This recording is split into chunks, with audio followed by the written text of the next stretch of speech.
आज के हम इस वीडियो में बात करेंगे डेंगू फीवर का ट्रीटमेंट। तो हम यही देखेंगे जाके डेंगू फीवर किसी को हो जाता है तो उसको क्या क्या ट्रीटमेंट हम देंगे। लेकिन सबसे पहले हम यह जानेंगे कि डेंगू फीवर होता क्या है, यह डेंगू फीवर कैसे फैलता है। तो ये सारे चीज़ हम कवर करेंगे इस वीडियो में। तो एक एक पॉइंट बाय पॉइंट मैंने समझाया है, तो आप वीडियो में बने रहना। चलो शुरू करते हैं। तो सबसे पहले हम देखेंगे डेंगू फीवर, आखिर इसका बेसिक डिटेल, आखिर ये फैलता कैसे है। ठीक है। तो डेंगू फीवर सबसे पहले एक वायरस के द्वारा होने वाला एक रोग है। जो डेंगू फीवर है यह एक वायरस के द्वारा होने वाला रोग है, जो कि मादा एडिज और क्यूकलेस मच्छर के काटने से होता है। मतलब जाहिर सी बात है, ये डेंगू फीवर जब भी होता है तो मच्छर के काटने से ही होता है। और कौन सी मच्छर काटती है यहाँ पे? तब मादा एडिज और क्यूकलेस मच्छर काटती है। जैसे कि आप ये देख पा रहे हैं, ये दोनों का फोटो मैं बगल में लगा भी दिया हूँ। मादा एडिज और क्यूकलेस मच्छर ये दोनों हैं यहाँ पे। ये दोनों को काटने से ही डेंगू फीवर होता है। और इसे हड्डी तोड़ जोड़ भी कहते हैं। अब इसे हड्डी तोड़ जोड़ क्यों कहते हैं? इसलिए कहते हैं कि जब भी डेंगू फीवर आपको हो जाएगा तो ये बहुत ज़्यादा हड्डी में दर्द करता है, एकदम तोड़ने टाइप लगता है। इसीलिए इसे हड्डी तोड़ जोड़ भी कहते हैं। तो इसका कुछ था बेसिक डिटेल। तो ये सारी चीज़ें जब हो जाएगा तो इसमें कुछ सिम्टम्स हमको देखने को मिलते हैं, जो कि हमें एक एक बार देखना चाहिए सिम्टम्स। क्योंकि जब हम ट्रीटमेंट करते हैं तो सिम्टम्स के आधार पे ही करते हैं। तो सिम्टम्स सबसे पहले हमको देखने को मिलेगा, जो कि मोस्ट कॉमन सिम्टम्स है डेंगू फीवर में। आप यहाँ पे देख पा रहे हो ये। ठीक है। क्योंकि low platelet count less than 1,50,000, मतलब प्लेटलेट काउंट जो है ना वो 1.5 लाख से कम होते जाएगा। 1,40,000, 1,30,000, 1,20,000 ऐसी कम होते जाएगा। ये 10,000, 20,000, 50,000 तक भी आ सकता है। तो सबसे पहला सिम्टम्स आपको डेंगू फीवर में देखने को मिलेगा, जो प्लेटलेट काउंट जो है बहुत लो हो रहा है। और इसके साथ में आपको देखने को मिलेगा हाई फीवर, जो कि 100 डिग्री से लेकर 102 डिग्री 103 डिग्री फ़ारेनहाइट तक मिलता है। और इसमें बॉडी एक एंड जॉइंट पेन ये देखने को आपको मिलेगा। डिफ़िकल्टी इन वॉकिंग, चलने फिरने में पेशेंट को बहुत ज़्यादा तकलीफ़ होती है। सोर थ्रोट, गले में खराश रहेगा। नोजिया एंड वोमिटिंग, उल्टी और जी मिचलाना। ब्रेडिकार्डिया, दिल की धड़कन की गति जो होता है धीमा चलने लगता है, कम होने लगता है। और साथ में वो डायरिया और एनोरेक्सिया ये दोनों देखने को मिलते हैं। और एक सिम्टम्स जो है कि कॉमन सिम्टम्स उसको देखने को मिलता है रेसेस। अगर किसी को हो गया तो रेसेस आपको देखने को मिलेगा। स्वेलिंग इन नेक, नेक में गर्दन के पास जो होती है मतलब स्वेलिंग हो जाती है। और बर्निंग इन मैक्चुरेशन, पेशाब में जलन होता है। साथ में कॉन्स्टिपेशन देखने को मिलता है। फोटोफोबिया भी इसका एक सिम्टम्स है। और कोलिकली पेन भी होती है इसकी, मतलब एब्डोमिनल वगैरह ये सारे चीज़ें होता है, दर्द करने लगता है। लेकिन ये सारे सिम्टम्स आपको डेंगू फीवर में देखने को मिलेगा। लेकिन इसमें हमें गौर करने वाली बात है कि प्लेटलेट काउंट ज़्यादा कम नहीं होना चाहिए, क्योंकि डेंगू फीवर में प्लेटलेट काउंट बहुत कम होते चला जाता है। तो ये सारे सिम्टम्स आपको डेंगू फीवर में देखने को मिलेगा। तो ये चीज़ देखने को मिलेगा। इसके बाद फिर आप हमको कुछ इसका इंस्ट्रक्शन है जो कि कुछ हमें देखभाल करनी चाहिए।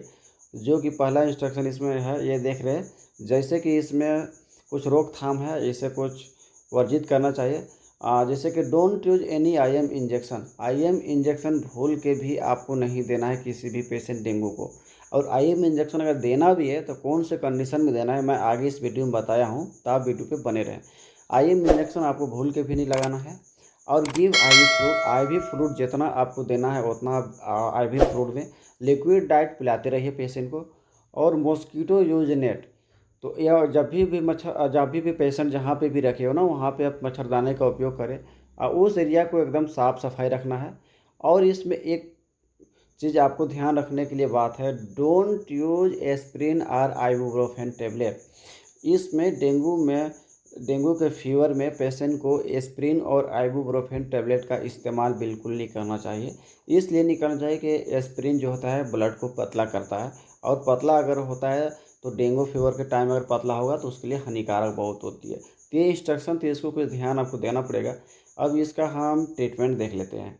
तो बेसिक ट्रीटमेंट हम देखते हैं, जो कि है अगर फीवर है पेशेंट को, जाहिर सी बात है फीवर तो रहेगा ही रहेगा, तो हम पैरासीटामोल टैबलेट हम दे सकते हैं। ट्रीटमेंट आप अच्छे से समझिएगा, क्योंकि मैंने पॉइंट बाय पॉइंट बताया है। पैरासीटामोल 500 mg देना है, SOS देना है, मतलब ज़रूरत के हिसाब से देनी है। और अगर साथ में नौजिया और वोमिटिंग है तो रेनिटेंडिन एंड डोमपेरिडोन का एक टेबलेट खाना खाने से पहले हमको डेली देनी है।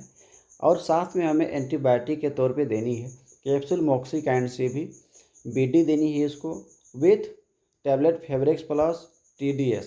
मतलब मॉक्सिकाइंड से भी जो है टैबलेट ये हमें दिन में 2 बार देनी है। और साथ में हमको चलाना है फेवरेक्स प्लस टैबलेट, जो कि एक टैबलेट हमें दिन में 3 बार देनी है, जो कि इधर देख पा रहे हो सारे मैंने दवा का इमेज भी लगा दिया है।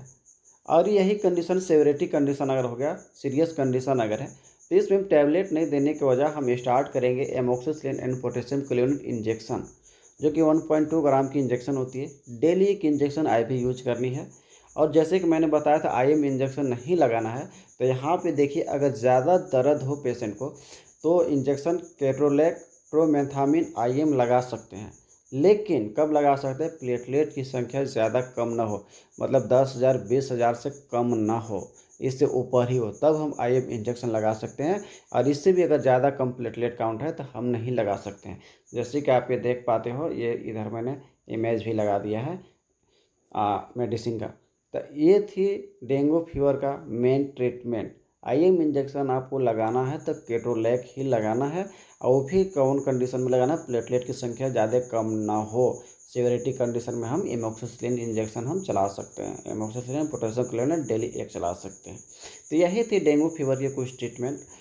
ये डेंगू फीवर मैं एक बात बता दूं, डेंगू फीवर जो है ये खुद से आपको ट्रीटमेंट नहीं करना चाहिए वीडियो देखकर, क्योंकि ये आप डॉक्टर से सलाह लेकर ही ट्रीटमेंट करें तो बहुत ही बेहतर रहेगा। नहीं तो इसमें आपको रिस्क उठाना पड़ जाएगा, क्योंकि ये कंडीशन थोड़ा सा गंभीर होता है डेंगू फीवर का। तो आप कोई भी दवा का आप सेवन कर रहे हैं तो आप डॉक्टर से एक बार, नज़दीकी डॉक्टर से जो अच्छे खासा ट्रीटमेंट देते हैं उनसे एक बार आप सजेशन ले लीजिए, सलाह लीजिए, तब आप ट्रीटमेंट आप स्टार्ट करिए।